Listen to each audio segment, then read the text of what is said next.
Hello, ladies and gents, and welcome to yet another Scoobtober on IEB video. That's right, we're diving back in to Scooby-Doo media, my off-the-cuff reactions and reviews on Scooby-Doo media in all its glory. And today, we're just picking a movie out of the running here, Scooby-Doo Camp Scare. Now, I gotta say this is probably one of the best Scooby-Doo movies I've seen so far on this watch, because it's so good. I can't believe I'm saying this, but this is probably going to be the map. This is going to be the level of quality that I would like to see all Scooby-Doo films and whatever kind of follow in the future, because it's that good. Everyone gets a spotlight here. It's actually funny. It's actually charming. It's actually, well animated and all that. It's just an overall really good time. And it's mostly focused on Scooby-Doo and the gang. That's what we need. But anyway, let's go over the plot. So we find out that Fred used to be some kind of Boy Scout, because of course he was, or, Little Moose. He used to go to Camp Little Moose or whatever. And there's the Big Moose camp as well. We come around to, Camp Little Moose, and apparently there's a treasure that the ghosts are hunting and all that. And bada bing, bada boom, hijinks ensue. Lo and behold, that's basically it. They find the treasure with this city underneath water, this whole western town underneath water, and they find the treasure and all that stuff. Anyway, let's get into it, okay? Let's start with the first, I don't know. Do we start with the bad? We started with the bad, started with the good in the Boo Brothers one. I mean, this is leagues above that one, let me tell you, okay? Let's start with the bad, because there's really not a whole lot of bad in this movie, for a Scooby-Doo movie. I mean, there's some jokes that don't really land a whole lot, I mean, out of all the characters that get a spotlight in this film, Velma's the only one that really doesn't, for some reason. I don't know why. I mean, she will get royally screwed in her own show, but anyway. I mean, her character arc really is that she doesn't want to be at Camp Little Moose and wants to mentor this girl and all that. She doesn't outright come in and say it, but you can sense it, And honestly, it's kind of sweet, That's the least I can really say, honestly. Maybe also the fat guy, the fat kid being one of the evil villains and all that, like the baby bandit or whatever, and still being alive up to this point. I don't really know what time it is supposed to take place, but this western town, got buried underneath water. He stole something and is trying to get it back. How old is he supposed to be? Is he like 150 or something? That's a little weird. But other than that, this film, pitch perfect, man. Just pitch perfect. The whole movie, okay, get ready for this, is focused on Fred. Yes. Fred used to go to this Camp Little Moose and all that. He falls for this camp counselor from Camp Big Moose and all that. He's trying to uphold his camp lifestyle or whatever, and on top of all that, he wants to mentor someone just like someone mentored him back in his days at Camp Little Moose. And he tries to mentor this other blonde kid that looks almost exactly like Fred, if Fred, was younger and all that. But the thing is, he's perfect. This kid's perfect, so it's kind of hard for Fred to really mentor him. And it's mostly that the entire movie while they're following the mystery and all that. And I gotta say, really nice, really well done. I don't know a whole lot about Fred. I do know that he's like, you know, the weirdest one.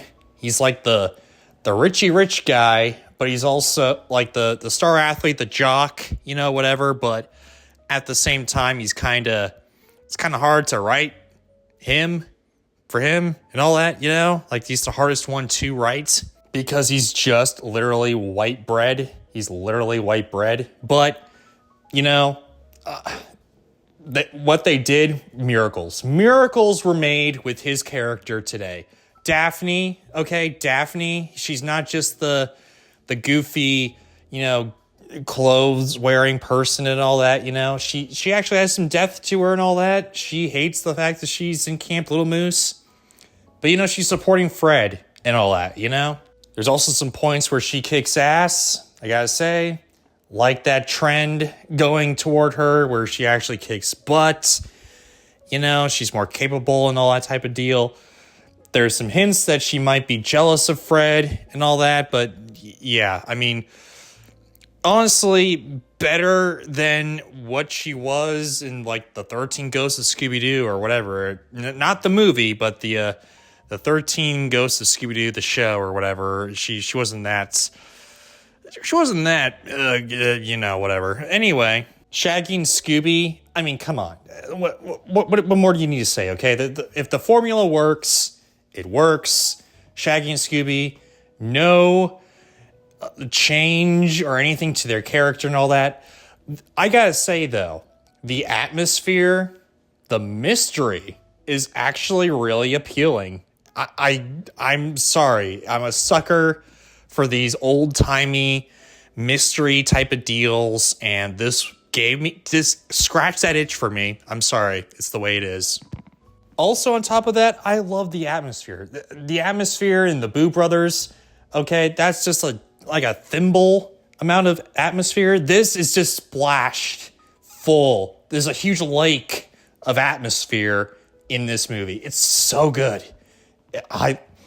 Listen, okay, camp, the camp story arc, you know, it's been done to death. I thought they were going to be going down that route of the bigger camp and the little camp are going to have to compete in a bunch of trials or whatever. And after their trials, they're all going to be, you know, happy-go-lucky and all that. The little one's going to win and all that. Actually, no, that is not what's happened. Actually, after the lake breaks open, they merge because Camp Little Moose, they got the lake now. And Camp Big Moose, they don't have a lake. They got a camp, they don't have a lake. Little Moose, they got a lake, but not a camp. So they merge, and it's nice. Okay, thank you. That is kind of refreshing. And they call it Camp Big Little Moose or Little Big Moose or whatever the heck they call it. They merge their names. Hey, you know what? Okay, I'll give it to them. That is so, oh, man, just fills your heart with just so much joy, man. This is what this movie does. Fills your heart with a giant marshmallow, okay? Come on. It's so, oh. And also by this point, I was in fact trying to figure out who was the evil person or whatever that was being the ghosts and all that. I thought it was the camp counselor because whenever the camp counselor is around, I thought she was part of it, I guess, the one Fred was in love with. I thought she was part of it because whenever she was around, that's when the monsters were around. But it turns out, no, she had absolutely no part in this. And wow, okay. You're actually, showing the absolutely not obvious. You're kind of twisting the boundaries there. I see what you're doing. Good job. This is good job. Good job there. Good job, writers. You did good. You did good. Anyway, though, this movie, again, oh man, I have a feeling Zombie Island will probably be the best one because That's what everyone else says. I don't know. I'll have to see. Probably at the end of this whole watch and all that. But you know what? For right now, Camp Scare is my ground floor here. If you are worse, like, there's nothing that's going to be better for right now than Camp Scare. I'm going to give it a solid 8 out of 10. Again, it could be better. You know, there's sometimes it can get a little too sweet and cheery and all that, but I gotta say, very well done. Something I'll probably turn on during the summertime or in between summer and Halloween, you know, right in that September month and all that. I don't know. It just fills me with so much joy. Good going, Scooby-Doo, Camp Scare. But anyway, though, guys, what do you think? Does this movie rock or suck? Have you seen it? Tell me what you thought. Comment below and let me know what you guys think. Give us a like if you liked it. Dislike if you disliked it. More vids coming your way. And hey, take care, guys.